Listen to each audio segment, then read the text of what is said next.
So today I just want to show you a little bit about what out of focus looks like. Anyway, I just like the look of this actually, so just bear with me while I see a set of curls that's out of focus. I kind of like the artistic aspect of doing this video stuff more than the actual physical exercise part. But what I wanted to show you is that there's different ways to do a bicep curl, and a lot of people think that it must be absolutely totally strict in order to get a result. And I have found in a lot of cases the opposite is true. Because it just depends on which head of the bicep you want to hit. And at the same time, there'll be various different things going on with your shoulder joint and with your bicep and all this sort of thing. So in my case, right, I have a torn bicep from years ago from a chiropractor.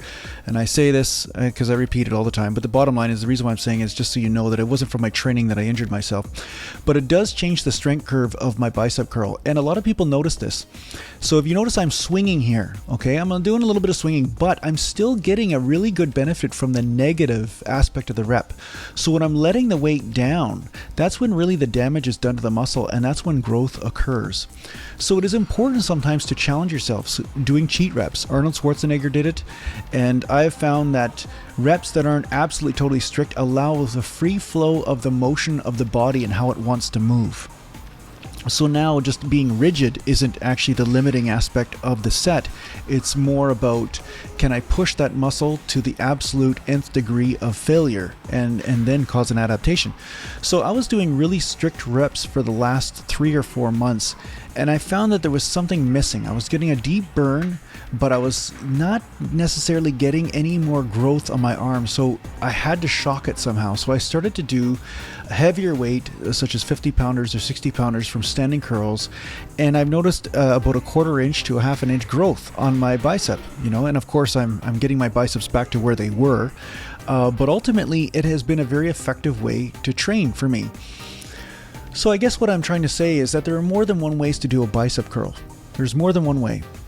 See, my bicep development's decent, considering I'm such a bad person in the gym. So anyway, here's a strict rep where I keep the elbows at my side, see, and I just lift the bicep like this. I just lift the weight. So this works a lot of the outer head of the bicep, but the problem is the inner head doesn't get worked as much because there's not as much of a stretch in the shoulder joint, and that's where a big amount of, let's just say, an extra stretch can be felt. So sometimes when I'm leaning back, you're seeing I'm actually bringing in, it's almost like an incline curl while I'm standing sometimes. So I'm accessing that long head of the bicep. So here I am with externally rotating the dumbbells because I want to hit the long head of the bicep. So this is another way to do it. Externally rotate the dumbbells, and it seems to keep the tension right on the bicep as opposed to it transferring from the bicep to the forearm constantly. So anyway, feel free to try these techniques out and see how they work for you. And like I said, there's no one way to do it, but I find mixing it up really seems to help with accessing some other gains in your bicep development. So thanks for watching, and I'll talk to you soon.